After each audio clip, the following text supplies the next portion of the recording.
আজকে আমাদের দেশটার দিকে তাকান, যেই দেশের জুলুম অত্যাচারের রসানল থেকে আল্লাহ তাআলা এই জাতিকে রক্ষা করেছেন। আপনি দেশটার দিকে তাকান, যে তারাও চেয়েছিল নিজেরা ভালো থাকতে, কিন্তু এক সময় তাদের অধঃপতন হয়েছে। অতএব যারা নিজেদেরকে নিয়ে ব্যস্ত থাকবে, অন্যজনকে বিপদের মাঝে ঠেলে দিবে, তারাও ভালো থাকতে পারবে না। এখান থেকে আমাদের শিক্ষা নিতে হবে। এবং আজকে আমি কিছু কথা বলবো, যে কথাগুলো বর্তমান যে সরকার গঠিত হয়েছে, আমি তাদেরকে স্বাগত জানাচ্ছি এবং আমি তাদের কাছে উদাত্ত আহ্বান জানাবো যে পূর্ববর্তী যে সরকারগুলো ছিল তাদের পথে হাঁটবেন না, তাদের পথে হেঁটে সাধারণ জনগণকে, সাধারণ মানুষের উপর অত্যাচার নিপীড়ন করবেন না। কারণ অত্যাচার নিপীড়ন এমন একটি অপরাধ, যে অপরাধের ক্ষমা আল্লাহ তাআলা পৃথিবীকে করবে না। এই অত্যাচারের শাস্তি আল্লাহ তাআলা পৃথিবীতে দিবেন, দেওয়ার পরে মাফ করে দিবেন না। এরপরে আল্লাহ তাআলা পরকালে তাদেরকে আরও লাঞ্ছনাদায়ক শাস্তি দিবেন। সম্মানিত সুধী, আজকে আমাদের সমাজটা নিজে খেলে নিজেকে সার্থক মনে করা হয়। রাসূলুল্লাহ সাল্লাল্লাহু আলাইহি সাল্লামের নীতিতে ছিল অন্যকে খাওয়ানো, অন্যকে দেওয়া, অন্যকে খাওয়াতে পারলে, অন্যকে দিতে পারলে, অন্যের সুখ দেখলে নিজেকে সুখী মনে করতেন। আল্লাহ নবী সাল্লাল্লাহু আলাইহি ওয়াসাল্লাম তিনি স্পষ্ট আকারে বলেছেন, ওয়ান নু'মান ইবনে বাশির রাদিয়াল্লাহু তাআলা আনহুমা قال قال رسول الله صلى الله عليه وسلم مثل المؤمنين في توادهم وتراحمهم মুসলমানদের, মুমিনদের দৃষ্টান্ত হলো মানুষ একজন আরেকজনের ভ্রাতৃত্বের ক্ষেত্রে, একজন আরেকজনের সহানুভূতির ক্ষেত্রে, একজন আরেকজনের প্রতি দয়া মমতার ক্ষেত্রে। মাসালুল জাসাদি, একটা দেহের নেই, একটা অঙ্গের নেই, একটা দেহের নেই। ইদাশতাকা মিনহু আযবুন, এই দেহের অনেকগুলো অঙ্গ প্রত্যঙ্গ রয়েছে। এই দেহের অঙ্গ প্রত্যঙ্গ থেকে একটিতে কোনো জায়গায় যদি আঘাতপ্রাপ্ত হয়, তাদা আলাহু সাইরুল জাসাদ, তাহলে এই ব্যথায় সারা শরীরে, সারা অঙ্গে আরও যতগুলো অঙ্গ আছে সবগুলোই ব্যথা অনুভব করে। বিসাহারি ওয়াল হুম্মা, সারা রাত সে ঘুমাতে পারে না, জ্বরে আক্রান্ত হয়ে যায়।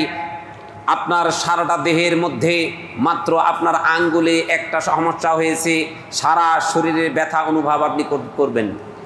আল্লাহ নবী সাল্লাল্লাহু আলাইহি সাল্লাম বলছেন, একজন মুসলমান অপর মুসলমানের জন্য তাদের ভ্রাতৃত্ব বন্ধনের ক্ষেত্রে, একজনের প্রতি আরেকজনের দয়া মায়া মমতা, এই সমস্ত ক্ষেত্রে এইরকম ভাবতে হবে, মনে করতে হবে।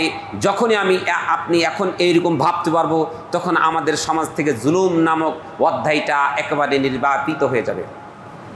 জুলুম এটা এমন একটা ঘৃণিত অপরাধ, যে অপরাধের কারণে আপনার সাথে আপনার ভাইয়ের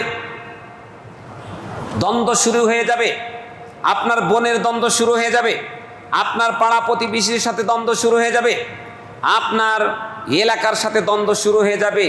এই জুলুম মানুষকে ধ্বংস করে, তার পরিবারকে ধ্বংস করে, তার জাতিকে ধ্বংস করে, এবং দুনিয়া এবং আখিরাতকে সে ধ্বংস করে। তার দুনিয়াও ধ্বংস করে। সে সাময়িক নিজেকে মনে করে যে আমি তো মাশাআল্লাহ, আমি তো অনেক কিছু করে ফেলেছি। কিন্তু এই জুলুম কিছুদিন যেতে না যেতেই তাদের যে অত্যাচারের ফসলে তারা যখন গ্রেফতার হয়, তখন তারা বুঝতে পারে যে কেন এগুলো করলাম। তাই আল্লাহ সুবহানাহু ওয়া তাআলা এই জুলুম নামক অপরাধকে এমনভাবে নাকচ করে দিয়েছেন। তিনি হাদিসে কুদসিতে তিনি বলছেন, ক্বালা তাআলা ফি হাদিসি কুদসি, তিনি বলছেন, ইয়া ইবাদি, হে আমার বান্দা, ইন্নী হাররামতু যুলমা আলা নাফসি, নিশ্চয় আমি জুলুম নামক এই অত্যাচারকে আমি আমার নাফসের জন্য, আমি নিজের জন্য হারাম করে দিয়েছি। এরপর আল্লাহ বলছেন, ওয়াজআলতুহু বাইনাকুম মুহাররামা, এবং তোমাদের মাঝে এটাকে আমি হারাম করে দিয়েছি। ফালা তাযালামু, তোমরা পরস্পরের প্রতি জুলুম করো না। এই জুলুম অত্যাচার যদি করো, আল্লাহ বলছেন, ইন্নাহু লা ইউহিব্বুজ জালিমিন, আল্লাহ তাআলা জালিমদেরকে পছন্দ করেন না। অন্য জায়গায় আছে, আল্লাহ তাআলা জালেমদেরকে হেদায়েত দেন না। অন্য জায়গায় আল্লাহ বলছেন আল্লাহ তাআলা এই জালেমদেরকে সঠিক পথের দিক নির্দেশনা থেকে তারা বঞ্চিত হয়। এই জালেমরা তাদেরকে আল্লাহ তাআলা ক্ষমা করেন না। বিভিন্নভাবে আল্লাহ তাআলা জালেমদের শানে তিনি আয়াত নাজিল করেছেন। আজকে আমাদের সমাজে এখনকার প্রেক্ষাপটে আপনি যদি দেখতে চান তাহলে আমরা মনে করব যে আসলে বাংলাদেশ পুলিশ প্রশাসন কত জুলুমের শিকার হচ্ছে, তাই না? আপনি যদি ইতিপূর্বের পত্রিকার পাতার হেডলাইনগুলোতে যদি আপনি তাকান, আপনি যদি টেলিভিশনের সে বিভিন্ন খবরগুলোর দিকে যদি আপনি তাকান, আপনার শরীরের লোম দাঁড়িয়ে যাবে। এটা কি বাংলাদেশের পুলিশ হতে পারে? কি ভয়ঙ্কর, কি ভয়ঙ্কর জুলুম! আজকে এই জাতি পুলিশের উপরে এত ক্ষিপ্ত কেন, এত ক্ষিপ্ত কেন? আমি পুলিশ প্রশাসনের কাছে আজকে কোরআন এবং সুন্নাহর আলোকে দিক নির্দেশনা দিতে চাই। আপনারা যারা পুলিশ কর্মকর্তা বা সরকারি বিভিন্ন গুরুত্বপূর্ণ পয়েন্টে যাদেরকে নিয়োগ দিবেন, তাদেরকে আপনারা দেখে শুনে নিয়োগ দিবেন। সে আল্লাহকে বিশ্বাস করে কিনা, রাসূলকে সে বিশ্বাস করে কিনা, পরকালকে সে বিশ্বাস করে কিনা, সে মরলে আল্লাহর কাঠগড়ায় দাঁড়াতে হবে এমন আস্থা, এমন বিশ্বাস তার মধ্যে আছে কিনা।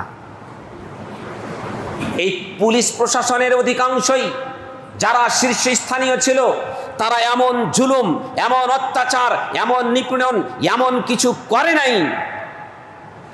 কি বলবো, এই কয়েকদিনের আগের ঘটনা বলতে গা শিহরিয়ে যাচ্ছে। বলেন তো, মানবতা কোথায় চলে গিয়েছে?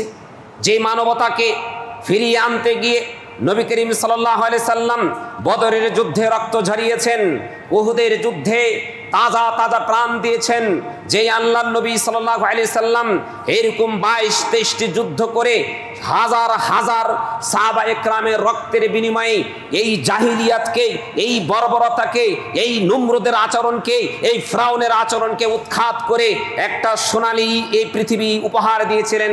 সেই সোনালী অধ্যায়কে নিভিয়ে দিতে এই সরকার চেয়েছে ওই পশ্চিমাদের গোলামি করে, সেই ইন্ডিয়ার গোলামি করে তারা হিন্দুত্ব আনা, তারা একটা সিলেবাস আমাদেরকে চাপিয়ে দিয়েছে। এই চাপানোর মাধ্যমে চেয়েছিল এই ইসলাম নামক অধ্যায়টাকে, এই সোনালী যেই সোনালী মুহূর্তটাকে আল্লাহ নবী সাল্লাম বলেছিলেন খায়রুন নাসি কারনি, সর্বোত্তম যুগ হচ্ছে আমার যুগ, সর্বোত্তম মানুষ হচ্ছে আমি মুহাম্মদ রাসূলুল্লাহ সাল্লাল্লাহু আলাইহি সাল্লামের এই যে সাহাবায়ে কেরাম যে যুগে আছেন, এরা হলো সর্বোত্তম যুগ। এরপরে সুম্মাল্লাযিনা ইয়ালুনাহুম, এরপরে যারা আছে তারা, সুম্মাল্লাযিনা ইয়ালুনাহুম, এরপরে যারা আছে তারা, এদের সে সোনালী অধ্যায়গুলোকে আপনি নিভিয়ে দিয়ে আপনার সিলেবাস থেকে সেই হিন্দু আনা বিভিন্ন রকমের কালচার দিয়ে আপনি সিলেবাসটাকে নষ্ট করে দিয়ে এই জাতিকে ধর্মান্ধ করতে চেয়েছিলেন। যে জাতি বুঝে না তার হক কি, বুঝে না যে প্রান্তে থেকে আছে সেই প্রান্ত থেকেই সে দুর্নীতি, অন্যায়, অত্যাচার করে এই বাসীকে একেবারে ধ্বংস করে দিয়েছে। কিছুদিন আগের ঘটনা, এই ছাত্র আন্দোলনের পূর্বের একটা ঘটনা। এই ঘটনাকে কেন্দ্র করে এক ভাইকে ধরে নিয়ে গেছে থানায়। সে থানায় ধরে নিয়ে গিয়ে যখন তার স্ত্রী তার কাছে গেল, ছাড়ানোর জন্য অনুরোধ করলো, রিকোয়েস্ট করলো, বলা হলো তুমি যদি তোমার স্বামীকে অক্ষত অবস্থায় ফিরিয়ে নিতে চাও 40,000 টাকা তোমাকে গুনতে হবে। এই মহিলা অনেক কষ্ট করে 40,000 টাকা ম্যানেজ করে তাকে যখন দেওয়া হলো, দেওয়ার পরে তার কাছে প্রস্তাব আসলো তোমাকে আমার সাথে রাত কাটাতে হবে। লা হাওলা ওয়ালা কুওয়াতা ইল্লা বিল্লাহ, আস্তাগফিরুল্লাহুল আযীম। এই কথা শুনে কি আপনার হৃদয় কাঁপে না? এই কথা শুনে কি আপনার মনের মধ্যে একটুকু দয়া হয় না? এই কথা শুনে কি আপনার মনের মধ্যে একটু মায়া হয় না? আমি মনে করি আপনার এই কথা শোনার পরে আপনার শরীরের লোম যদি না দাঁড়ায়, আপনার শরীরের লোম যদি না দাঁড়ায়, তাকিয়ে দেখেন আমার লোমগুলো দাঁড়িয়ে গিয়েছে। আপনার শরীরের লোম যদি না দাঁড়ায়, আপনি মানবতা বিরোধী, আপনার মনুষ্যত্ব নাই, আপনি মনুষ্যত্ব একজন পশুর চেয়ে আপনি নিকৃষ্ট। আপনি বলেন কি? আপনি বলেন কি, যার কাছে আশ্রয়ের জন্য একটা অসহায় মানুষ যেখানে আশ্রয় নেওয়ার জন্য গেল, যেখানে তার অধিকারটা পাওয়ার কথা ছিল, সেখানে সে 40,000 টাকা গুনার পরে তার সবচেয়ে মানে যেটার সাথে কোটি টাকা দিয়েও এই ইজ্জতকে রক্ষা করতে পারবে না, এই ইজ্জতের এত দাম কোটি টাকা দিয়ে যার বিনিময় হয় না, ওই ইজ্জতকে তুমি 40,000 টাকা পাওয়ার পরেও তুমি লুণ্ঠন করতে চাচ্ছ। পুলিশ তোমাকে জুতা পিটা করবে না, কাকে পিটা করবে? এমন অহরহ ঘটনা। এক নারী জিডি করতে গিয়েছিল, এই সংবাদটা আপনার সময় টিভিতে এসেছে। এক নারী জিডি করতে গিয়েছিল, পুলিশে সেই জিডি করতে গিয়ে জিডি করলো। জিডি করার পরে অর্থাৎ এক বখাটে তাকে বারবার উত্ত্যক্ত করত। এই উত্ত্যক্তের কারণে এই মহিলা জিডি করলো। জিডি করতে গিয়ে লা হাওলা ওয়ালা কুওয়াতা ইল্লা বিল্লাহ, শেরে বাংলা নগরের এসআই খায়রুল আলম নামে একজন লুচ্চা, একজন কি বলবো মনুষ্যত্বহীন, সে ওই মহিলার নাম্বার নিয়ে ওই মহিলাকে মানে বিভিন্ন রকমের প্রস্তাব দিতে লাগলো। এক পর্যায়ে ওই মহিলার সাথে দেখা করে মহিলাকে তুলে নিয়ে গিয়ে মহিলাকে ধর্ষণ করে, অত্যাচার করে। এই মহিলা সেই থানায় মামলা করে, মামলা নেয় না। সে অনেকভাবে চিন্তা করেন যে এক সন্ত্রাসীর হাত থেকে, এক হাইনার থেকে বাঁচার জন্য জিডি করতে গেল, অথচ যেই জায়গায় আশ্রয় প্রশ্রয়, যেই জায়গায় মানে তার শান্তি পাওয়ার কথা, সেখানে সে পুলিশ তাকে ধর্ষণ করলো। আগে কি ছিল? সেই তার এলাকার সন্ত্রাস, সেই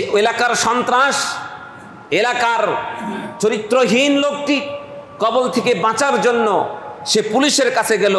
পুলিশের কাছে গিয়ে তার সেটুকু হারিয়ে গেল। বলেন এই পুলিশের জন্য জাতি কি করতে পারে? সম্মানিত সুধী, শুধু এইরকমই নয়। একজন ব্যবসায়ীকে প্রথম এই সংবাদটি আপনি 24 চ্যানেলে একেবারে এখনো ভাসছে। একজন অপহরণকারী একজন ব্যবসায়ীকে যখনই দেখছে, একজন ব্যবসায়ীর অনেক টাকা পয়সা আছে, বিভিন্নভাবে কলা কৌশল করে এই পুলিশ সদস্যরা তাদেরকে উঠিয়ে নিয়ে যায়। তাদেরকে উঠিয়ে নিয়ে গিয়ে সারা রাত এখানে সেখানে ঘোরাঘুরি করে। সেখান থেকে তাদের কাছ থেকে যতগুলো পারে টাকা নেই, ব্যাংকের সেই পাসওয়ার্ড নেই, তার অ্যাকাউন্টের সমস্ত তথ্য নিয়ে তার টাকাগুলো লক্ষ লক্ষ টাকা আদায় করার পরে সকাল হয় যখন, তখন তার নামে একটা মিথ্যা মামলা দিয়ে, একটা ভুয়া মামলা দিয়ে তাকে জেলের মধ্যে ঢুকায় দেয়। এর নাম পুলিশ। সম্মানিত সুধী, এই ভয়াবহ কাণ্ড এটি 24 চ্যানেলে এটি এখনো ভাসছে। শুধু তাই নয়, এখন এমন একটা পরিস্থিতি হয়েছে যে রাজনীতিক নেতা থেকে নিয়ে সাধারণ মানুষ এমন কেউ নেই যে এই পুলিশের হাত থেকে রক্ষা পায়, রেহাই পায়। এমন পর্যায়ে হয়েছে যে সে পুলিশ কর্তা মানে বর্তমানে এমন মানুষের ধারণা হয়েছে একটি অভিশপ্ত জাতি, ঘৃণিত জাতি। তাই এই দেশবাসী এই পুলিশদের উপর এমন ঘৃণা ঝরিয়েছে যে তারা এখন চাচ্ছে তাদের পোশাকটাকে খুলে দিতে। আমি বলবো তোমার পোশাক খুললে হবে না, তোমার অন্তরের ভিতরে যে অন্তরটা আছে, এই অন্তরকে কোরআন এবং হাদিসের সেই পানি দিয়ে, জমজমের পানি দিয়ে ধুয়ে পবিত্র করে নতুন মিশনে নামতে হবে। কোরআন এবং সুন্নাহ অনুপাতে আমি চলবো। আমি যদি এইরকম অন্যায় করি, কিছুদিন পরে আল্লাহ তাআলা আমাকে পাকড়াও করবেন, আল্লাহ ধরবেন, তখন আমি আল্লাহর কাছে কি জবাব দিব? এইরকম শিক্ষা নিয়ে এখন থেকে পরিস্থিতি গ্রহণ করো, তাহলে তোমার শুধরানো সম্ভব। না হলে শুধু পোশাককে তুমি বদলিয়ে দিলে তোমার এই পরিবর্তন জাতি পাবে না, আমার তোমার আগের চরিত্র ফিরে আসবে। তাই তো বলছিলাম যে এরকম দেখা যায় একটা সন্ধানে খোঁজ পাওয়া গেল, যেটা পুলিশের গোপন টর্চার সেল। আপনারা তো আয়না ঘরের কথা শুনেছেন, বলেন জাহিলিয়াত কি এটা এরকম ছিল ভাই? বলেন তো, অজ্ঞতার যুগে কি এরকম আপনার কোন ইতিহাস দেখাতে পারবেন? লা হাওলা ওয়ালা কুওয়াতা ইল্লা বিল্লাহ। আস্তাগফিরুল্লাহুল আযীম, আস্তাগফিরুল্লাহুল আযীম। এর কারণটা কি ভাই বলেন তো? এত বর্বরতা, এত মনুষ্যত্বহীনের কারণটা কি? কারণ হলো আমাদের প্রাথমিক সিলেবাস থেকে নিয়ে ইউনিভার্সিটি পর্যন্ত আল্লাহকে চিনার কোনো রাস্তা রাখে নাই, রসুলকে চিনার কোনো রাস্তা রাখে নাই। সাহাবায়ে কেরাম যারা কোরআন এবং হাদিসের আলোকে তারা একটা সোনালী যুগের উপহার দিয়েছিলেন, সেটাকে চিনার কোনো রাস্তা রাখে নাই। জাতিকে ধর্মান্ধ করে এমন একটা পাগল জাতি করে দিয়েছেন, শুধু তারা দুনিয়ার পিছনে হন্যে ছুটছে, তারা একবারও ভাবে না আমি এখন আমার নিঃশ্বাসটা চলে গেলে আমাকে যে আল্লাহ প্রথমেই জিজ্ঞাসা করবে মার রাব্বুকা ওমা দীনুকা ওমান নবিয়্যুকা, এই কথাগুলোর জবাব আমাকে দিতে হবে। সেই সময় আমি অপকর্ম করলে এই জবাব দিতে পারবো না, এই জবাব দিতে পারবো না, তখন আমাকে আল্লাহর পক্ষ থেকে হামারের আঘাতে আমাকে চূর্ণ বিচূর্ণ করে দেওয়া হবে, আমাকে কবরের মধ্যে দুদিক থেকে এমন জোরে ঠাসা মারা হবে যে হাত্তা তাখতালিফা আদলাউহু, তার বুকের হাড়গুলো এদিক সেদিক হয়ে যে তার সবকিছু ছিন্ন ভিন্ন হয়ে যাবে। এই বিশ্বাস যে ব্যক্তি আছে এরকম অপকর্ম করতে পারে? সম্মানিত সুধী, তাই বর্তমান সরকারের কাছে আমি উদাত্ত আহ্বান জানাচ্ছি, আপনার সিলেবাসের মধ্যে এমন কিছু সংযোজন করেন যেই সংযোজনের মাধ্যমে এই জাতি আল্লাহকে চিনবে, রাসূলকে চিনবে, আল্লাহকে চিনে পরকালকে স্মরণ করবে। আমি মরলেই আল্লাহ আমাকে পাকড়াও করবে, পৃথিবীতে আল্লাহ আমাকে পাকড়াও করবে। জান্নাত নামক একটি জায়গা আছে, জাহান্নাম নামক একটি জায়গা আছে। আমি ভালো কাজ করলে জান্নাতে যেতে পারবো, খারাপ কাজ করলে জাহান্নামে আমাকে যেতে হবে। এমন বিশ্বাস, এমন আস্থা এই জাতির মধ্যে সৃষ্টি করেন, ইনশাআল্লাহ এই জাতির এই যুবকগুলা সোনাই সোহাগা হয়ে যাবে। এদের মাধ্যমে এই দেশ জল করে চকচক করবে। দুর্নীতি বলতে কিছু থাকবে না, জেনা ব্যভিচার বলে কিছু থাকবে না, গান বাজনা বলে কিছু থাকবে না, অন্যের হককে মেরে খাওয়ার ব্যাপারে কোনো কিছুই থাকবে না, রডের বদলে বাঁশও দিব না। হাসপাতাল যেখানে নিরাপত্তার জন্য মানুষ জীবনকে ফিরিয়ে পাওয়ার জন্য সেখানে দৌড়িয়ে ছুটে যায়, ওই হাসপাতাল রডের বদলে নাকি বাঁশও দিয়ে বানায়। কারণটা কি বলেন তো? ও মনে করে আমি এখান থেকে টাকা নিতে পারলে তো বেঁচে গেলাম, কিন্তু যদি আল্লাহকে বিশ্বাস করত তখন সে মনে করত কেউ তো দেখে না রে ভাই, আল্লাহ তো দেখছে, অতএব আল্লাহ আমাকে পাকড়াও করবে, এটা আমার দ্বারা সম্ভব নয়। এই বিশ্বাস আপনার সিলেবাসে ঢুকান, এই পুলিশগুলা ঠিক হয়ে যাবে, এই রাজনীতিবিদগুলা ঠিক হয়ে যাবে, আপনার সমাজগুলো ঠিক হয়ে যাবে। অতএব আরবরা একটা নীতিমালা কোরআন এবং হাদিসের আলোকে তুলে ধরেছেন। চারটা জিনিস প্রত্যেকটি ব্যক্তি পুরুষের জন্য ওয়াজিব, আবশ্যক। চারটা জিনিস সংক্ষিপ্ত আকারে বলছি। এই চারটা জিনিস আপনার সিলেবাসে যদি আপনি ঢুকাতে পারেন তাহলে এ দেশ আলোকিত হবে।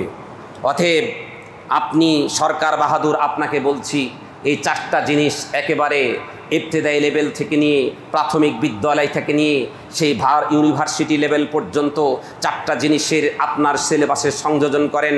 এ দেশকে আলোকিত হতে সময় লাগবে না, এ দেশে দুর্নীতি বলতে কিছু করবে না, এ দেশের লোক নিজে না খেয়ে অন্যকে খাইয়ে নিজেকে পরিতৃপ্তি লাভ করবে।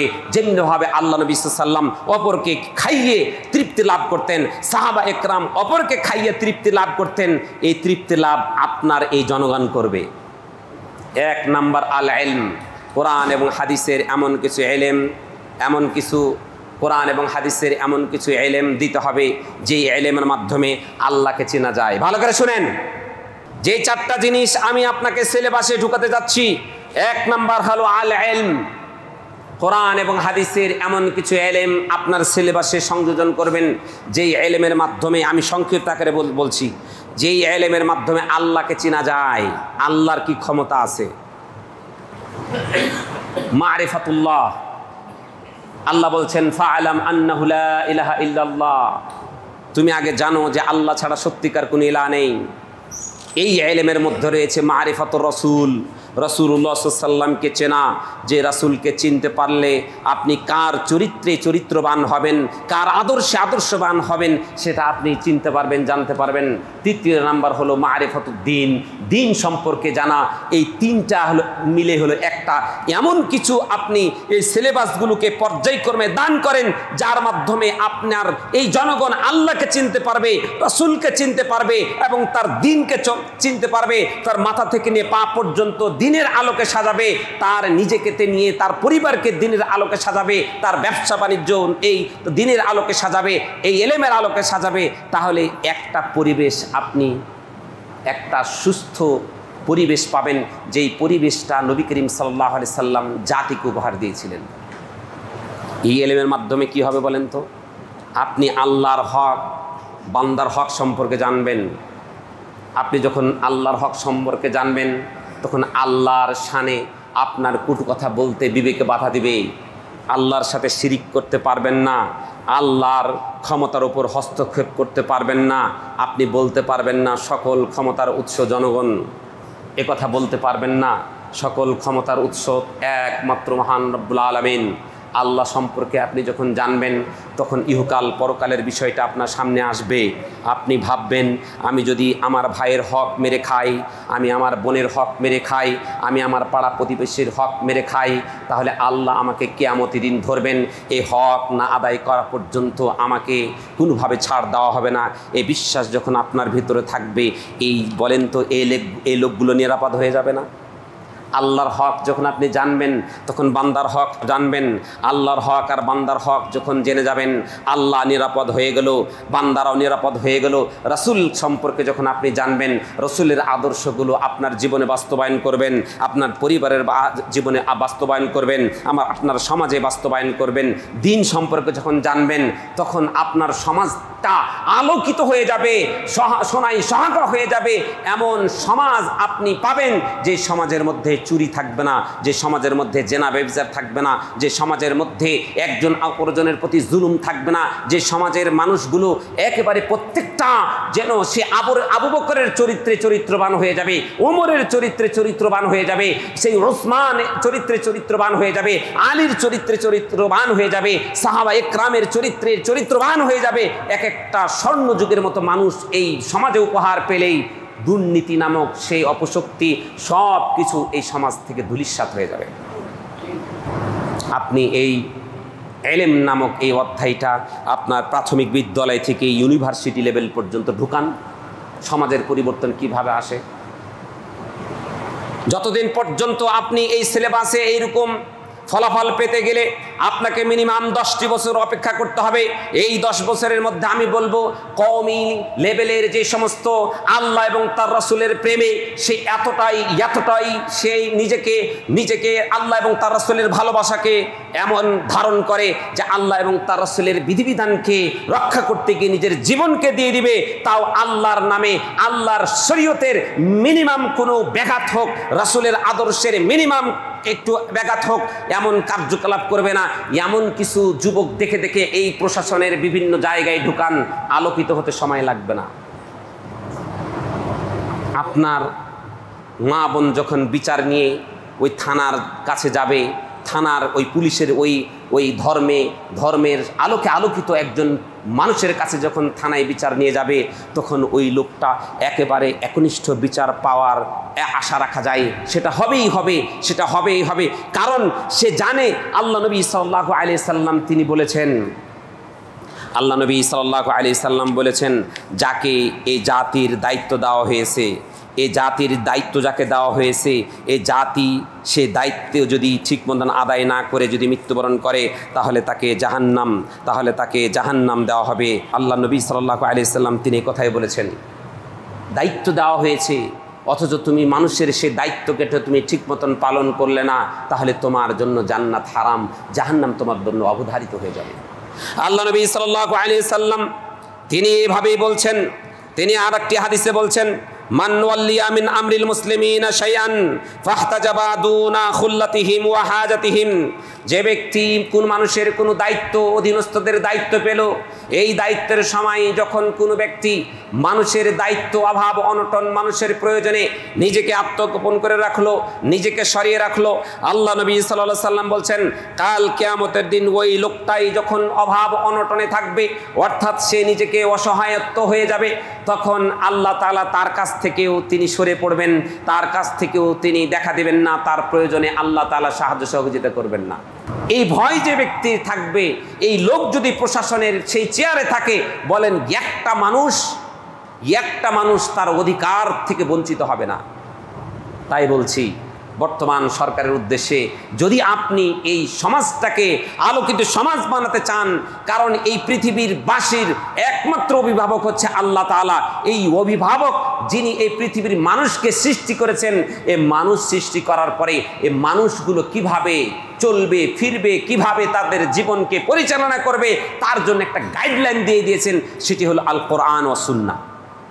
এই ফ্যানটা যে নির্মাতা যে ফ্যানটা নির্মাণ করেছেন, এই ক্যামেরাটা যেই নির্মাতা নির্মাণ করেছেন, এই নির্মাতা নির্মাণ করার সাথে সাথে একটা ক্যাটালগ দিয়ে দিয়েছেন। ওই ক্যাটালগে বলে দেওয়া হয়েছে এভাবে তোমার ব্যাটারিকে ঢুকাতে হবে, এইভাবে তোমার ব্যাটারিকে বের করতে হবে, এইভাবে চার্জ দিতে হবে, এইভাবে এই করতে হবে, এইভাবে সুইচ অন করতে হবে, এইভাবে সুইচ অফ করতে হবে। এই দিক নির্দেশনা মাফিক যতদিন পর্যন্ত এই ক্যামেরাটাকে ব্যবহার করা হবে, ততদিন পর্যন্ত ওই ক্যামেরা থেকে আপনি স্বচ্ছন্দভাবে লাভবান হবেন, তার থেকে উপকার পাবেন। আর ক্যামেরাটাকে উল্টা পাল্টা এই নির্দেশনাগুলো উপেক্ষা করে ব্যবহার করলে অল্প দিনের মধ্যে এটা নষ্ট হয়ে যাবে। আল্লাহ তাআলা এই পৃথিবীকে সৃষ্টি করেছেন, এই জাতিকে পাঠিয়ে তাদের কাছে একটা গাইডলাইন দিয়ে দিয়েছেন। এই গাইডলাইন অনুপাতে যতদিন পর্যন্ত এই জাতি চলবে, যতদিন এই জাতিকে পরিচালনা করা হবে, ততদিন পর্যন্ত এই জাতির মধ্যে নিয়ম শৃঙ্খলা শান্তি বজায় থাকবে। যখনই এই কোরআন এবং হাদিসকে উপেক্ষা করে এই মানবরচিত বিভিন্ন রকমের মন্ত্রতন্ত্র দিয়ে এই জাতিকে যখনই পরিচালনা করতে যাবে, সেই জায়গায় পদে পদে আঘাত প্রতিঘাত, মানুষ অশান্তির মধ্যে নিমজ্জিত হবে। তারা বাপ ছেলের বলে সম্পর্ক কিছু থাকবে না, ভাই বোনের মধ্যে সম্পর্ক থাকবে না, পাড়া প্রতিবেশীর মধ্যে সম্পর্ক থাকবে না, একজন আরেকজনকে প্রকৃত শত্রু মনে করবে। অথচ আল্লাহ তাআলা বলছেন ইন্নাহু আদুউম মুবিন, শয়তান হচ্ছে তোমার প্রকাশ্য শত্রু। এছাড়া তোমার একজন আরেকজনের ভাই, একটা দেহের মতো। ওই ভাই যদি ব্যথায় ব্যথিত হয়, তুমিও ব্যথা অনুভব করো। ওই ভাই যদি কোনো রকমের আক্রান্ত হয়, তুমি তার সাহায্যে এগিয়ে যাও। আর আমরা আর এক ভাইয়ের আক্রান্ত হলেই আমরা কি করি? খুশি হই। প্রমাণ দেখেন না? আওয়ামী লীগ দুঃশাসন করতে করতে, জুলুম অত্যাচার করতে করতে দেশ থেকে লাঞ্ছিত অবস্থায় বিতরিত হয়েছে। আর এক দলের লোকগুলা ওই লোকগুলোর বাড়ি ঘরকে জ্বালিয়ে পুড়িয়ে দিচ্ছে। যদি ওই লোকগুলোর মধ্যে আল্লাহ এবং তার রসুলের কোনো রকমের শিক্ষা থাকতো, এলেম নামক এই অধ্যায়ে যদি এলেম নামক এই সিলেবাসে যদি থাকতো, তাহলে এই লোকগুলো ওদের ঘর বাড়ি ওভাবে জ্বালাতে পারতো না। বুঝেন না আপনারা? ছেলেকে ব্যারিস্টার বানানোর জন্য উঠে পড়ে লেগেছেন, ছেলেকে ডাক্তার বানানোর জন্য উঠে পড়ে লেগেছেন, ইঞ্জিনিয়ার বানানোর জন্য উঠে পড়ে লেগেছেন। এই ইঞ্জিনিয়ার এই ডাক্তার সফলতা আনবে না, এই ইঞ্জিনিয়ার এই ডাক্তার আপনাকে বৃদ্ধাশ্রমে রাখবে আর এই জনগণকে চুষে চুষে খাবে। 500 টাকা ভিজিট নিলেই যথেষ্ট ছিল। আপনার ওই সন্তান ধর্মন্ধ সন্তান, যে সন্তানকে আপনি ডাক্তার বানিয়েছেন, ওই কসাই ডাক্তার মানুষের কাছ থেকে, অসহায় মানুষের কাছ থেকে 2000 টাকা ভিজিট নেবে, 2000 টাকা ভিজিট নেবে। কারণ আপনার ছেলেকে আপনি ডাক্তার বানিয়েছেন। ডাক্তার বানানোর পূর্বে কোরআন এবং সুন্নাহর ইলম দিয়ে আল্লাহকে চিনানোর কথা ছিল, রসুলকে চিনানোর কথা ছিল, ইহকাল পরকালকে চিনানোর কথা ছিল, সেটা তো চিনান নাই। আপনি বৃদ্ধাশ্রমে থাকবে না তো আমি থাকবো?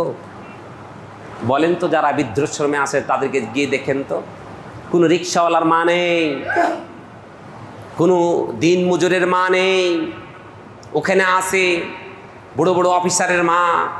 আমেরিকা, কানাডা, ইউরোপের বিভিন্ন উন্নত মানের কান্ট্রিগুলোতে সন্তানদেরকে পড়িয়ে বিশাল চাকরি দিয়েছে, বিশাল আধিপত্য তাদের মধ্যে আছে। ওই সমস্ত বাবাগুলো আজকে বৃদ্ধাশ্রমে কাঁদছে, আফসোস করছে। এই আফসোস থেকে যদি ফিরতে চান, আমি বলছি আপনাকে, আপনার সিলেবাসে এখন থেকে এমন কিছু চালু করেন যার মাধ্যমে আল্লাহকে চিনবে, রাসূলকে চিনবে এবং দ্বীন ইসলামকে চিনতে পারবে। আপনার দ্বিতীয় নাম্বার দায়িত্ব হলো এই মারিফাতুল্লাহ, মারিফাতুর রাসূল, মারিফাতুদ দ্বীন, এই 3টা বিষয়ের ইলম যখন এই সিলেবাসে অ্যাড হবে, এর সাথে আরও একটা জিনিস যোগ করতে হবে। সেটা হলো তুমি যা শিখেছো সে অনুপাতে আমল করবা। তুমি যা শিখেছো সেই অনুপাতে তোমাকে আমল করতে হবে। তুমি ভণ্ডামি করলে হবে না। তুমি শিখেছো, শিক্ষার সাথে তুমি প্রতারণা করলে চলবে না। যা শিখেছো তা তোমাকে নিজেকে আমল করতে হবে। এই আমল করার জন্য বাধ্যবাধকতার একটা নিয়মতান্ত্রিক একটা শৃঙ্খলার মধ্যে আনতে হবে। বাপ মানবে, বাপ মানলে সন্তান আস্তে আস্তে মেনে যাবে। স্ত্রী মানবে, স্ত্রী মানলে তার ছেলে সন্তানগুলো সেই আলোকে গঠিত হবে। আপনি যেমন, আপনার সন্তানটা হুবাহুবি তেমন হবে। আপনি যদি ফজরের নামাজে ঘুমিয়ে থাকেন, আপনার সন্তান ঠিকই ফজরের নামাজে ঘুমাবে। আপনারা স্বামী স্ত্রী যদি চুলাচুলি করেন, গুতাগুতি করেন, আপনার ছোট্ট সন্তানটাও এরকম একটু রাগে আপনার প্লেট ভেঙে দিবে, আপনার সুকেশ ভেঙে দিবে। কিছু যদি না করতে পারে তাহলে জানলা দিয়ে দোতলা থেকে ব্রাশগুলো, আপনার চিরুনিগুলো ফেলে দিবে। আপনি নিশ্চিন্তে থাকেন। এটা ফসল কি? ওই স্বামী স্ত্রী যে বালিশ চালাচালি করেছেন। ছোট ছোট সন্তানগুলো মা বাবা যেমন হয় তেমন শিখে, ছোট ছোট সন্তানগুলো। অতএব আপনি যদি শুধরিয়ে যান, আপনার ঘরের স্ত্রী যদি আপনার কাছ থেকে মিথ্যা কথা বলে টাকা নেয়, প্রতিদিন টাকা নেয়, মিথ্যা কথা বলে গিয়ে সে ব্যাংকের মধ্যে ঢুকিয়ে রাখে বা অন্য জায়গায় সে টাকা জমায়, টাকা চুরি করে, স্বামীর পকেট থেকে টাকা চুরি করে, সন্তানকে বাঁচানোর জন্য মিথ্যা কথা বলে, আপনার ছেলে একদিন মিথ্যুক হবে, আপনার ছেলে একদিন দুর্নীতিবাজ হবে, আপনার ছেলে আর একদিন বড় হয়ে সে সরকারের টাকা মারতে তার মনের মধ্যে একটুকু বুক কাঁপবে না। ওই সন্তানটা এক সময় সত্যকে মিথ্যা করে দিবে, মিথ্যাকে সত্য করে দিবে। কারণ মার কাছ থেকে সে শিখেছে মিথ্যা কথা বলে আমার মা আমার বাবার কাছ থেকে আমাকে বাঁচিয়েছে। এই সন্তানকে এই শিক্ষাগুলো দিতে হবে। আপনি যদি দিনদার হয়ে থাকেন তাহলে কোশ্চেনকালে আপনি মিথ্যা কথা আপনার পরিবারের মধ্যে রাখতে পারবেন না। আল্লাহ নবী সাল্লাল্লাহু আলাইহি ওয়াসাল্লাম বলছেন, বুখারীর হাদিস, আকবরুল কাবাইর সালাসা, আকবরুল কাবাইর সালাসা, পাপেরও বাপ আছে, পাপেরও বাপ আছে। মহাপাপ হলো তিনটা, তার মধ্যে একটি হলো ইশরাকু বিল্লাহ, আল্লাহর সাথে শিরিক করা। 2 নম্বর হলো উকুকুল ওয়ালিদাইন, পিতামাতার অবাধ্য হওয়া। 3 নম্বর হলো আশাহাদাতুজ জুর, মিথ্যা কথা বলা, মিথ্যা সাক্ষী দেওয়া। অন্য রিওয়ায়াত আছে ওয়াকাউলুজ জুর, মিথ্যা কথা বলা। অতএব মিথ্যা কথা বলা হলো সকল পাপের উৎস। যেই মিথ্যা কথা আমাদের পরিবারের ভাবে, এটা না হলে মনে হয় চলেই না। কেন তোমাকে তোমার সন্তানকে, তোমাকে সে সন্তানকে বাঁচাতে গিয়ে সন্তানের নামে মিথ্যা কথা বলতে হবে? এগুলো মা, ডাইনি মা, এগুলো এইটা জাতিকে ধ্বংস করার মা। এগুলো দিয়ে জাতির কোনো উপকারে আসবে না। অতএব আপনি যখনই বিয়ে করবেন, আপনার ছেলেকে বিয়ে করাবেন, দেখবেন যে ওই মেয়ের মধ্যে, ওই মেয়ের মা কেমন, ওই মেয়ের মার মধ্যে দিন আছে কিনা, ইসলাম আছে কিনা, আল্লাহকে চিনে কিনা, রসুলকে চিনে কিনা। এমন ঘরের সন্তান আপনি যখন আনবেন, আপনার ঘরটা আলোকিত হবে। ঘরের মধ্যে কোনো রকমের ঝই ঝামেলা হওয়ার কোনো অবকাশ নেই। একেবারে আলোয় আলোকিত হয়ে যাবে। সম্মানিত সুধী, অতএব আপনার সিলেবাসে আল ইলম অর্থাৎ কোরআন এবং হাদিসের ইলম, যেটা আল্লাহকে চিনবে, রসুলকে চিনবে এবং দ্বীনকে চিনবে, এগুলো যখন চিনা হবে তখন আপনি দেশ থেকে যদি একটা আইন করা হয় যে এগুলো, যে ইলমগুলো তোমাদেরকে দেওয়া হলো সেই অনুপাতে তোমাকে চলতে হবে। তুমি যদি না চলো তাহলে তোমাকে দুনিয়ায় অর্থাৎ তোমার যে দেশীয় যে আইন, সে যে কোরআন এবং হাদিসের আইনে যেটা শাস্তি, সেই শাস্তির ব্যবস্থা করতে হবে। এটা যদি যুক্ত করা হয়, বলেন সুযোগ আছে? পালানোর কোনো সুযোগ আছে? আল্লাহ আপনাকে সৃষ্টি করেছেন, ওমা খালাকতুল জিন্না ওয়াল ইনসা ইল্লা লিয়াবুদুন, আমি মানব এবং দানবকে সৃষ্টি করেছি শুধুমাত্র কেবলমাত্র আমার তাওহীদ একত্ববাদকে এই পৃথিবীর বুকে প্রতিষ্ঠা করার জন্য। যে আল্লাহ আপনাকে সৃষ্টি করেছেন, ওই আল্লাহর নীতিমালায় আপনি যদি নিজেকে সাজান, আপনি বলেন তো শান্তি থাকবে না? অবশ্যই শান্তি থাকবে। আপনি শান্তি নামক সেই পায়রাকে কুরবানি দিয়ে নতুন পায়রা উড়াচ্ছেন, ভণ্ডামির জাগাবেন না। শান্তির পায়রা উড়াচ্ছেন আপনি, অথচ শান্তির মহা গ্রন্থ হলো আল কোরআন। সে কোরআনকে জাতির সিলেবাস থেকে নাই করে দিয়েছেন। দাখিল মাদ্রাসার সিলেবাস দেখলে আমার কান্না আসে, কিন্তু দাখিল আলিম আলিয়া মাদ্রাসায় যে হুজুরগুলো চাকরি করে, এরা ভণ্ড। সামান্য কিছু টাকার জন্য সিলেবাসকে, আলিয়া মাদ্রাসার সিলেবাসকে ধ্বংস করে দিয়েছে। অথচ এই আলিয়া মাদ্রাসার লাখ লাখ শিক্ষক একটা প্রতিবাদ করার হিম্মত নাই। এইটা হলো তাদের মেরুদণ্ডহীন আলেম। এই আলেমগুলোর কারণে এই পৃথিবীতে জুলুম অত্যাচার দিন দিন নেমে আসছে। একটা প্রতিবাদ করে নাই।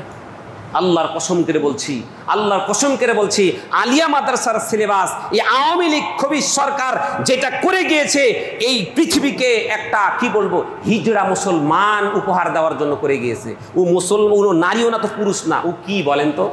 আপনি বলবেন তৃতীয় লিঙ্গ। এমন এমন সিলেবাস করে দিয়েছে যেখান থেকে সামান্য আবু বকর, উমর, ওসমানের মতো রসুলের জীবনীটা পর্যন্ত এগুলো উঠে দিয়েছে। লা হাওলা ওয়ালা কুওয়াতা ইল্লা বিল্লাহ।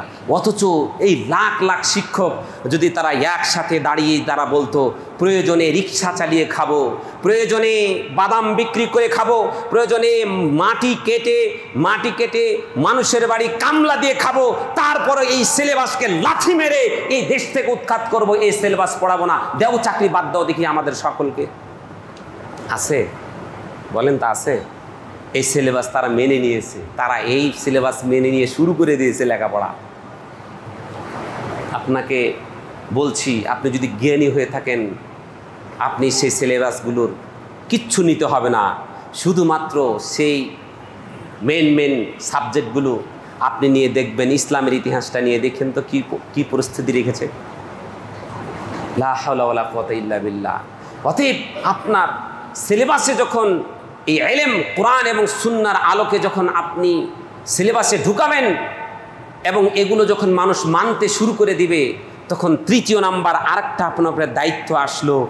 এই শিখলেন, নিজে পালন করলেন, এখন তৃতীয় নাম্বার কাজ আপনার ফরজ কাজ হলো আপনাকে সেটাকে দাওয়াত দিতে হবে। যারা বুঝে না তাদেরকে বুঝানোর জন্য আপনাকে প্রচেষ্টা চালাতে হবে। তৃতীয় নাম্বার কাজ, এটা প্রত্যেকটি নরনারীর উপরে ফরজ। প্রথম ফরজ কি বললাম? ইলম। তালাবুল ইলমে ফরিদাতুন আলা কুল্লি মুসলিম। প্রত্যেকটি নরনারীর উপর ইলম অর্জন করা ফরজ। এর মানে হলো আল্লাহকে চেনা, রসুলকে চেনা, দিনকে চেনা, এই তিনটা বিষয়ের চেনা, এই ইলমটা অর্জন করা আপনার জন্য ফরজ। দ্বিতীয় নাম্বার ফরজ হলো আপনি সেই অনুপাতে আমল করবেন। তৃতীয় নাম্বার ফরজ আপনার উপরে ফরজ হলো এই অনুপাতে মানুষকে আপনি ডাকবেন, আহ্বান করবেন, দাওয়াত দিবেন। চতুর্থ নাম্বার ফরজ হলো এই ডাকা আহ্বানের ক্ষেত্রে মানুষ আপনাকে জঙ্গি বলবে, মানুষ আপনাকে রাজাকার বলবে, মানুষ আপনাকে ফকিন্নি বলবে, মানুষ আপনাকে বিভিন্ন রকমের ট্যাগ দিবে, এগুলোকে উপেক্ষা করে ধৈর্য ধারণ করা, সবুর করা, এই হলো চতুর্থ নাম্বার ফরজ। এই চারটা জিনিস যদি আপনার এই ইবতেদায়ী অর্থাৎ প্রাথমিক বিদ্যালয় থেকে নিয়ে ইউনিভার্সিটি পর্যন্ত এই চারটা জিনিস যদি আপনি অ্যাড করতে পারেন, এটা হলো প্রত্যেকটি নরনারীর উপরে মুসলিমের জন্য ফরজ। এই চারটা জিনিস আজকে সবক নিয়ে যান। কি বললাম? সবাই মনোযোগ দিয়ে শুনেন। এই চারটা ইলম অর্জন করা, চারটা বিষয়ের বিশ্বাস করা, মনে প্রাণে মেনে নেওয়া আপনাদের প্রত্যেকের উপরে ফরজ। এক নাম্বার হলো ইলম অর্জন করা, যে ইলমের মধ্যে থাকবে মারিফাতুল্লাহ, আল্লাহর পরিচয়, মারিফাতুর রসুল, রসুলের পরিচয়, মারিফাতুদ দ্বীন, দ্বীনের পরিচয়। কিভাবে আপনি চললে আপনি দ্বীনদার হবেন। একজন লোক পোশাক পরে যখন রাস্তাতে যায় তাকে বলে কি? সে পরিপাটি ব্যক্তি। একজন লোক যখন উলঙ্গ হয়ে বস্ত্রহীন হয়ে যখন পাগল যায়, তখন আমরা কি বলি? তাকে পাগল বলি, বস্ত্রহীন। এখন আমাদের সমাজে যদি দেখি যে যাদের মধ্যে দিন নেই, তাদেরকে আমরা কিভাবে দিনদার বলি বলেন তো? আপনি নিজেকে মুসলিম বলে পরিচয় দিচ্ছেন, অথচ আপনি আল্লাহ এবং তার রসুলের বিধিবিধানের কাছে আত্মসমর্পণ করেন নাই। একজন উলঙ্গ মানুষ, বস্ত্রহীন মানুষ, সে রাস্তা দিয়ে হেঁটে যাচ্ছে, সে নিজেকে মনে করছে আমি বস্ত্র পরিহিত অবস্থায় আছি, না হলে ও কি এভাবে উলঙ্গ অবস্থায় চলতো?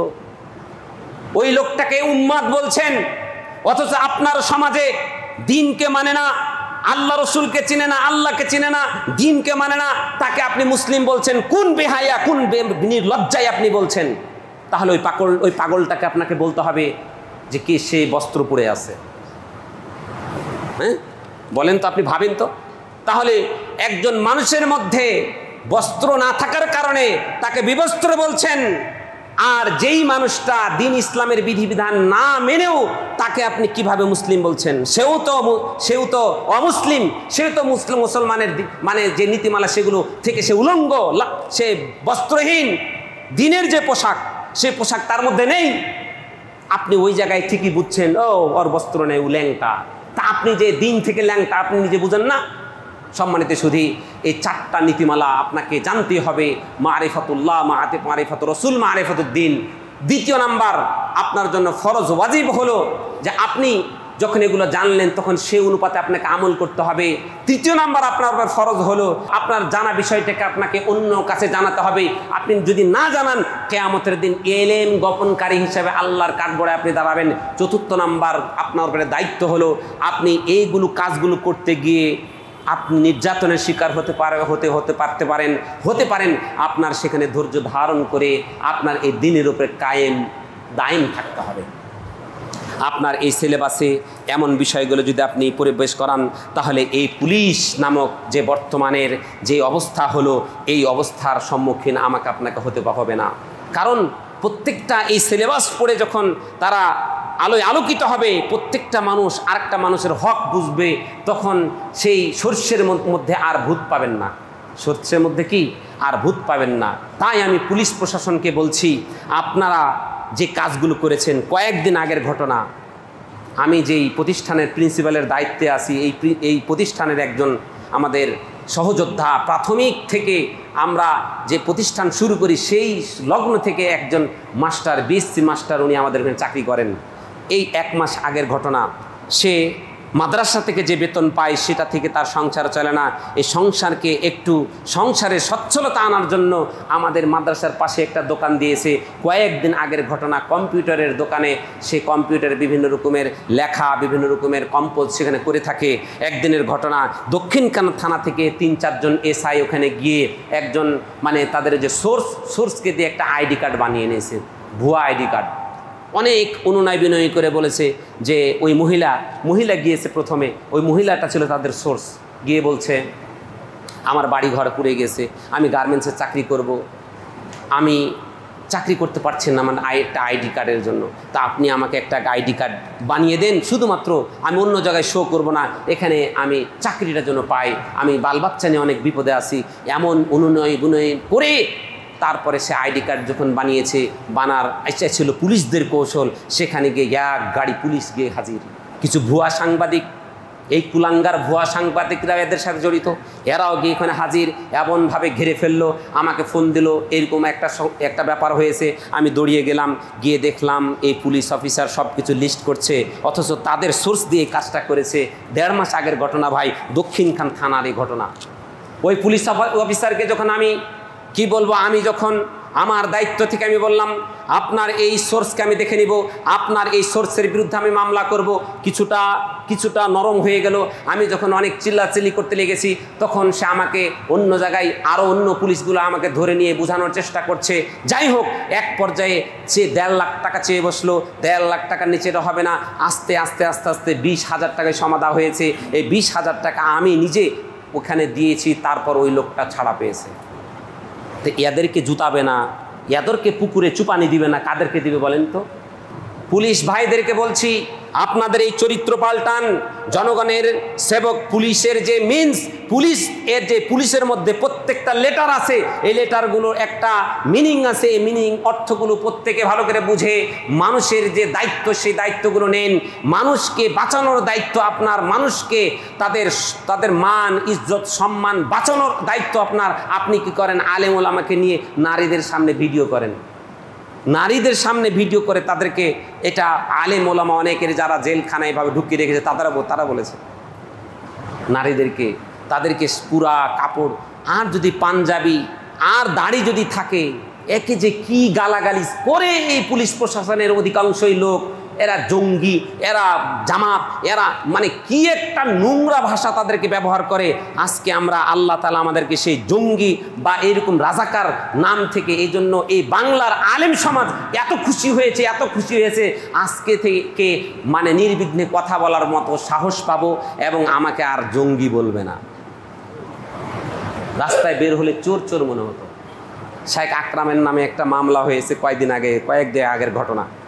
এই মামলার কিছু মামলার জন্য আমিও দৌড়াদৌড়ি করছি। তো যেদিন এই যে আপনার কারফিউ জারি হলো, তার একদিন আগের ঘটনা, পুলিশ অফিসারকে বললাম, স্যার আপনার সাথে আমি একটু সাক্ষাৎ করতে চাই, এই মামলাটার বিষয়ে একটু কথা বলবো। কয় ভাই আপনি তো হুজুর মানুষ, আপনি যদি এখন আসেন জামাত শিবির বলে আপনাকে হয়তোবা আপনি ক্ষতিগ্রস্ত হতে পারেন, আপনি এখনো এসেন না। ওই পুলিশ অফিসার আমাকে এভাবেই বলছে, ভাই অধপতন কি এমনি আসছে? আপনারা যারা আওয়ামী লীগ করেন, আপনাদের মনের মধ্যে মনে আঘাত লাগতে পারে, কিন্তু এই বাংলার কোনো সত্যিকার আলেম এত এত কষ্ট পেয়েছে, এমন দিন যায় নাই, এমন রাত্র যায় নাই যে আলেম সমাজ এই হাসিনার জন্য বদদুয়া করে নাই, এই হাসিনার হেদায়েতের জন্য আল্লাহর কাছে চোখের পানি ফেলে নাই। এমন কোনো লোক আপনি, এমন কোনো আলেম পাবেন না, আপনি পাবেন না। ঠিক বললে হবে না, খালি আপনাদেরকেও এর জন্য সচেতন থাকতে হবে। কোরআন এবং হাদিসের ও কি একাই এসে আমাদের মাঝে জুড়ে এসে বসেছিল, না আমার মতো আপনার মতো লোক বসিয়েছিল? বলেন, আমার মতো আপনার মতো লোক বসিয়েছিল। অতএব এই সিলেবাসকে আমরা এমন একটা সিলেবাস চাই, যেই সিলেবাসের মাধ্যমে এমন জুলুম অত্যাচার আমাদের সমাজ থেকে চলে যাবে। সমাজ থেকে গেলে কেমন, আপনি যদি, আমি যে সিলেবাসের দিক নির্দেশনা দিলাম, এই সিলেবাস যদি আপনি চালু করেন তাহলে কি অবস্থা হবে জানেন? যেমন হয়েছিল রাসূলুল্লাহ সাল্লাল্লাহু আলাইহি ওয়াসাল্লামের সাহাবাদের মধ্যে, কেমন হয়েছিল আমি দুই একটা উদাহরণ দিয়ে শেষ করব।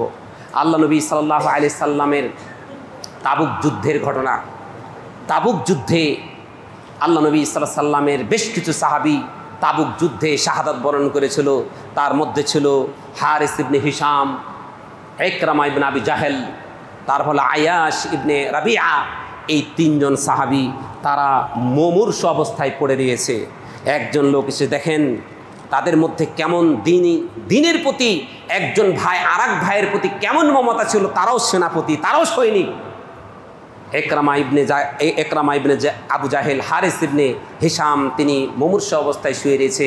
তার চাচাতো ভাই একটু পানি নিয়ে এসেছে তাকে খাওয়ানোর জন্য। যখনই সে পানিটা খেতে যাবে, পাশেই দেখে ইকরামা ইবনে আবু জাহাল সে পানির দিকে তাকাচ্ছে। সেই পানি হারিস ইবনে হিশাম না খেয়ে ইশারা দিয়ে বলছে, তুমি আমার ওই ভাইকে পানিটা দাও। ওই ভাইয়ের কাছে যখন পানিটা নিয়ে গেছে, ইকরামা ইবনে আবি জাহেলের কাছে যখন পানিটা নিয়ে গেছে, ইকরামা ইবনে আবু জাহেলের কাছে যখন পানিটা নিয়ে গেছে, তার পাশে দেখছে আয়াশ ইবনে রাবিআ। আয়াশ ইবনে রাবিআ সে পানিটার দিকে তাকিয়ে আছে। তখন সেই পানির বহনকারী তাকে বলছে যে তুমি আয়াশ ইবনে আইসে রাবিআকে পানিটা দাও। আয়াশ ইবনে রাবিআর কাছে যখন পানি নিয়ে গেছে, নিজেতে দেখা গেল সে শাহাদাত বরণ করে সে ইন্তেকাল করেছেন। আল্লাহু আকবার। দৌড়িয়ে ইকরামা ইবনে আবু জাহেলের কাছে পানিটা নিয়ে এসেছে। এই পানিটা নিয়ে এসে দেখা গেল ইকরামা ইবনে আবু জাহেল শাহাদাত বরণ করেছে। এই পানিটা দৌড়িয়ে যখন আবার হারিস ইবনে হিশামের কাছে নিয়ে এসেছে, এসে দেখা গেল সেও শাহাদাত বরণ করেছে। একটুখানি ভাবুন তো, এরা ছিল রাসূলের সৈনিক, একজন আর একজনের জন্য কেমন নিবেদিত ছিল, কেমন নিবেদিত ছিল। একটুখানি ভাবুন, এই শিক্ষা যদি আপনি আপনার নিতে পারেন, তাহলে আপনার কাছে বলেন অন্যের কাছে অন্যের হকটাকে আপনি প্রাধান্য দিবেন। আল্লাহ নবী সাল্লাল্লাহু আলাইহি ওয়াসাল্লাম বলছেন, একজনের খাবার দুইজনের জন্য যথেষ্ট, দুইজনের খাবার চারজনের জন্য যথেষ্ট, চারজনের খাবার আটজনের জন্য যথেষ্ট।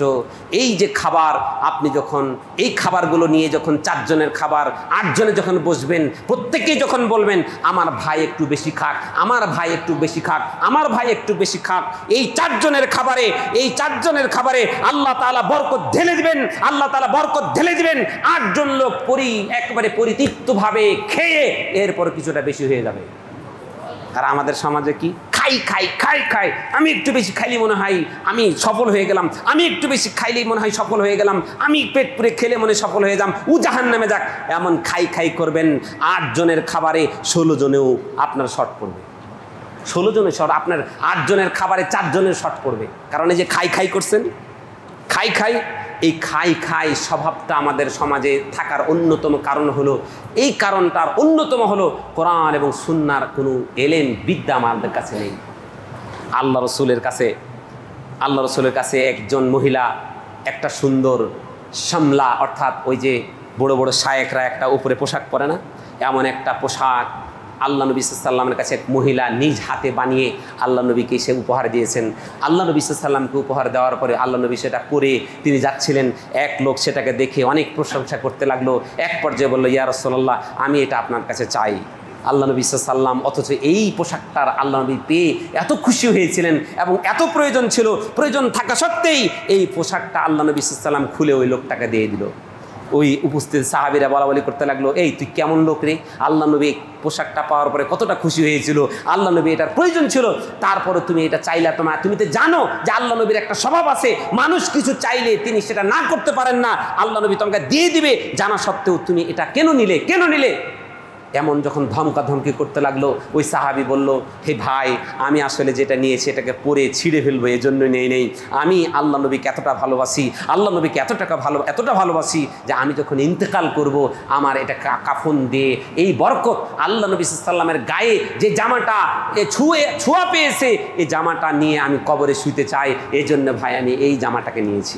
বলেন তো, একজন রাষ্ট্রনায়ক, প্রধান নায়ক, সে তার জামাটা খুলে অন্যজনকে দিয়ে দেয়, কেমন চরিত্রবান হয়েছিল।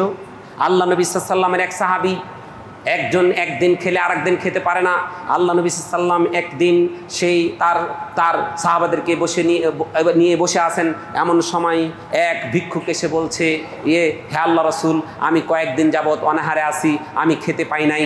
আল্লাহ নবী সাল্লাম প্রথমে তার স্ত্রীদের কাছে পাঠালেন, সবার কাছ থেকে উত্তর আসলো, পানি ছাড়া কিছুই নেই। আল্লাহ নবী সাল্লাম বলছেন, আমার আল্লাহর পক্ষ থেকে মেহমানের দায়িত্ব কে নেবে? আবু তালহা নামে একজন আনসারি সাহাবী, এই আবু তালহা নামে আনসারি, তিনি রাদিয়াল্লাহু তাআলা আনহু, তিনি বলছে, ইয়া রাসূলুল্লাহ, আপনার মেহমানকে আমি মেহমানদারি করাবো। আল্লাহ নবী সাল্লাল্লাহু আলাইহি ওয়াসাল্লামের মেহমানকে নিয়ে বাড়িতে নিয়ে গেলেন। বাড়িতে নিয়ে দেখলেন খাবার নাই। যেই শিশুরা তার বাড়িতে আছে, এই দুই শিশুর পাত্র খাবার আছে। তারপরে তারা কি করবে? স্বামী স্ত্রী দুইজন মিলে পরামর্শ করলো, বুদ্ধি একটা করো, সেটা কি? সেই সন্তানদেরকে ঘুমিয়ে দাও, আর আমরা যখন খেতে বসবো, মেহমান তো আমাদেরকে ছাড়া খাবে না, আমরা চেরাক কুফি নিভিয়ে দিয়ে আমরা খাবার অভিনয় করব, আর এই মেহমানকে পরিতৃপ্তভাবে খাওয়াবো। এই কাজ, যেই কথা সেই কাজ, তারা এভাবে খাওয়ালো। সকালবেলা আল্লাহ নবী সাল্লাল্লাহু আলাইহি ওয়াসাল্লামের দরবারে যখন গেলেন, আল্লাহর পক্ষ থেকে আয়াত নাজিল হয়ে গেল, ওয়ায়ুসিরুনা আলা আনফুসিহিম ওয়ালাউ কানা বিহিম খাসাসা। এরা এমন জাতি, এরা এমন মুসলমান, এরা এমন আল্লাহর রসুলের সেই দিনের উপরে আত্মসমর্পণ করেছে, নিজেদের উপর অন্যদেরকে প্রাধান্য দেয়, নিজের প্রয়োজন অনটন থাকা সত্ত্বেও অন্যদেরকে তারা প্রাধান্য দেয়। এই প্রাধান্য দেওয়ার মন মানসিকতা আমার আপনার মধ্যে যতক্ষণ পর্যন্ত তৈরি না হবে, ততক্ষণ পর্যন্ত এই জাতি শান্তি পাবে না। আপনি নিজের সন্তানকে খাইয়ে শুধুমাত্র মহা খুশি থাকেন, কিন্তু আরেকজনের সন্তানকে খাইয়ে আপনি যদি খুশি হতে না পারেন, আপনার সমাজ কুশ্চিন কালে পরিবর্তন হবে না। 5 তলার বাড়ি মালিক হয়েছে, আরও 5 তলা করার জন্য তার মুড়িয়ে হয়ে থাকবে, আর একটা 5 তলা করার জন্য মুড়িয়ে হয়ে থাকবে। তার স্ত্রীর গাড়ি হয়েছে, তার ছেলের জন্য আলাদা গাড়ি হতে হবে, তার গাড়ি হয়েছে, তার বৌমার জন্য আরেকটা গাড়ি হতে হবে। এমন প্রতিযোগিতা আপনাকে গ্রাস করবে, ধ্বংস করবে। এই পৃথিবীতে আপনি অর্থের পাহাড় গড়বেন, কিন্তু পরকালে আপনার জন্য শূন্য। অতএব আসুন আল্লাহ এবং তার রাসূলের বিধিবিধানকে আমরা সিলেবাসে ঢুকাই, যেই সিলেবাসে শিক্ষায় শিক্ষিত হয়ে পুলিশ ঠিক হয়ে যাবে, আনসার ঠিক হয়ে যাবে, আর্মিরা ঠিক হয়ে যাবে, ডাক্তাররা ঠিক হয়ে যাবে, প্রত্যেকটা পয়েন্টে দুর্নীতি চলে যাবে, মানুষের অধিকার বুঝবে, আল্লাহর অধিকার বুঝবে, রাসূলের অধিকার বুঝবে, আর এই পৃথিবীটা শান্তি হবে। যে শান্তির জন্য আল্লাহ তাআলা তিনি কোরআনুল কারীম আমাদেরকে উপহার দিয়েছেন। এই কোরআনুল কারীম এটা উপহার দিয়েছেন, এই কোরআনুল কারীম আমাদের সিলেবাসে অন্তর্ভুক্ত করতে পারলে আমরা সফল কাম হতে পারবো। আল্লাহ তাআলা আমাদের সকলকে কবুল করুক। এবং এখন যে সুযোগ এসেছে, এই সুযোগে হাতছাড়া করবেন না। যতটুকু পারবেন মানুষকে, যারা দায়িত্বশীল আছে তাদেরকে সহযোগিতা করবেন। যারা বর্তমানে সহযোগিতায় আমার সবচেয়ে একটা ভালো লেগেছে, ইতিহাসে এমন ইতিহাস নেই যে তারা স্বেচ্ছায় একজন আলেমকে এই বর্তমান সরকারের ক্যাবিনেটে জায়গা করে দিয়েছে। এটা একটা আমাদের জন্য, আমাদের বলতে পারি আমাদের একজন একটা সুসংবাদ। আমরা এখন যদি চেষ্টা করে এই সিলেবাসটা যদি কোরআন এবং সুন্নাহর আলোকে যদি সাজানো যায়, প্রত্যেকটা লোক যদি ধর্ম সম্পর্কে জানে, আল্লাহ সম্পর্কে জানে, রাসূল সম্পর্কে জানে, তাহলে দেশের পরিবর্তন আসবেই আসবে। যদি না আসে তাহলে কোরআন মিথ্যা হয়ে যাবে, আসবেই, কোনো রকম সন্দেহ করা যাবে না, মিনিমাম কোনো সন্দেহ করা যাবে না। আল্লাহ তাআলা আমাদের সকলকে কবুল করুক। আল্লাহ তাআলা আমাদের বর্তমান নতুন যে সরকার এসেছে, আল্লাহ তাআলার পক্ষ থেকে তুমি সাহায্য দান করো, এবং এরা যেন কোরআন এবং সুন্নাহ বিরোধী কোনো রকমের পদক্ষেপ তারা যেন না নেয়, এই তৌফিক আল্লাহ তুমি তাদেরকে দান করো। আমরা সাধারণ মানুষ, আমরা পরিবর্তনের জন্য আমরা চেষ্টা করছি। আল্লাহ তোমার কাছে দোয়া করছি, আল্লাহ তোমার কাছে চাচ্ছি, কাকুতমিনত করছি। আল্লাহ যারা আমাদের মধ্যে যে খারাপ মনোভাব আছে, দুর্নীতির মনোভাব আছে, পরমাল লুটার মনোভাব আছে, এগুলোকে আল্লাহ তুমি ফিরিয়ে আনো এবং আমাদেরকে একটা শান্তিময় এই পৃথিবী উপহার দাও। আল্লাহ তাআলা আমাদের সবকে কবুল করুক।